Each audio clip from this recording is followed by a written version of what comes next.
ছোটবেলা থেকে আমরা একটাই নাম শুনে বড় হয়েছি, সুন্দরবন। কিন্তু এই নামের পেছনে লুকিয়েছে এমন কিছু বাস্তবতা যা হয়তো আমাদের অনেকেই অজানা। আর কি সেই তথ্য জানতে আপনাদের এই ভিডিও পুরো শেষ পর্যন্ত দেখতে হবে। প্রশ্ন হলো, পৃথিবী অন্য কোনো বন এমন কেন নয়? এই প্রশ্নের উত্তরেই লুকিয়েছে পৃথিবীর সবচেয়ে বড় ম্যানগ্রোভ অরণ্য সুন্দরবন। আজ আমরা সুন্দরবনের পর্যটকের হিসেবে নয়, দেখব বিজ্ঞান, ভূগোল আর বাস্তবতার চোখ হিসাবে কিভাবে এই বন তৈরি হলো, কেন এখানকার গাছ সাধারণত গাছের মতো নয়, কেন রয়্যাল বেঙ্গল টাইগার এখানে অন্যরকম আচরণ করে, আর সবচেয়ে গুরুত্বপূর্ণ, হাজার হাজার বছর ধরে প্রাকৃতিক সঙ্গে লড়াই করে টিকে আছে সেই বন কি আজ নিজের সবচেয়ে বড় পরীক্ষার মুখোমুখি? চলুন শুরু করা যাক।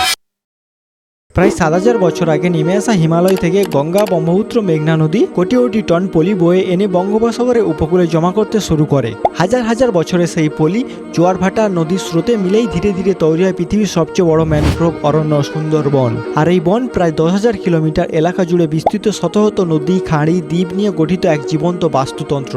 কিন্তু সুন্দরবনের আসল রহস্য তার আকার নয়, বরং এমন এক ক্ষমতা যা পৃথিবীর খুব কম বনেই দেখা যায়। এখানকার গাছ প্রতিদিন লবণাক্ত জলের মধ্যে ডুবে থাকে, তবুও তারা মারা যায় না, কারণ এরা সাধারণত গাছ নয়, এরা হলো ম্যানগ্রোভ। ম্যানগ্রোভ কোনো একটি গাছের নাম নয়, এটি এমন এক উদ্ভিদের দল যারা লবণাক্ত জল, কাদামাটি আর অক্সিজেন স্বল্প পরিবেশে বেঁচে থাকার জন্য নিজেদের বিশেষভাবে অভিযোজন করেছে। এখানকার কিছু গাছ শ্বাস নেওয়ার জন্য মাটির ওপরে শ্বাসমূল বের করে ফেলেছে, কিছু গাছ অতিরিক্ত লবণকে আটকে দেয়, আবার কিছু গাছের পাতা আছে যার মাধ্যমে সেই লবণ বের করে দেয়। একটি সাধারণ গাছের জন্য এই পরিবেশ একটা মৃত্যুর কারণ, সেই পরিবেশে ম্যানগ্রোভ অরণ্যের ঘর। কিন্তু একটা প্রশ্ন থেকেই যায়, যদি সুন্দরবনের গাছ এতটাই শক্তিশালী হয়, তাহলে বিজ্ঞান আজ এই বন নিয়ে এত উদ্বিগ্ন কেন?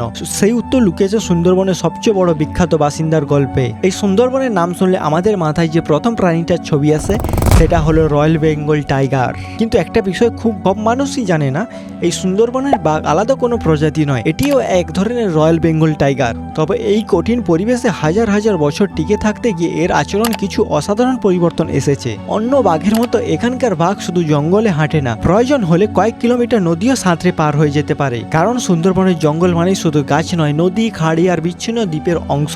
তাহলে প্রশ্ন আসে, মানুষের সঙ্গে এখানকার বাঘের সংঘর্ষ বেশি হয় কেন? এই প্রশ্নের কারণে শুধু বাঘই দায়ী নয়, অর্থাৎ এক জায়গার মানুষ আর শীর্ষ শিকারী দুজনেই বেঁচে থাকার চেষ্টা করছে। কিন্তু আজ বাঘের সবচেয়ে বড় সমস্যা মানুষও নয়, তারা নিজের বাসস্থান বদলে যেতে শুরু করেছে। আর এখান থেকেই শুরু হয় সুন্দরবনের সবচেয়ে বড় সংকট।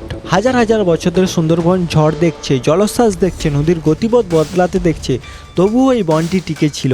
কিন্তু আজকের চ্যালেঞ্জটা আলাদা, কারণ এবার বদলে যাবে পুরো জলবায়ু। গত কয়েক বছর ধরে আইলা, আমফান, ইয়াস ও রোমালের মতো শক্তিশালী ঘূর্ণিঝড় সুন্দরবনে বিশাল এক ক্ষতিগ্রস্ত করেছে। এখানকার শুধু গাছই ভেঙে পড়েনি, অনেক এলাকার লোন সমুদ্রের জল আরো ভেতরে ঢুকে পড়েছে, কৃষি জমির ক্ষতি হচ্ছে, কিছু অঞ্চলে মাটি লবণাক্ত ধরনও বদলে গেছে। আর এই পরিবর্তনের প্রভাব পড়ছে ম্যানগ্রোভ অরণ্যের গাছপালার উপর, যারা এই বনটিকে হাজার হাজার বছর ধরে বাঁচিয়ে রেখেছিল।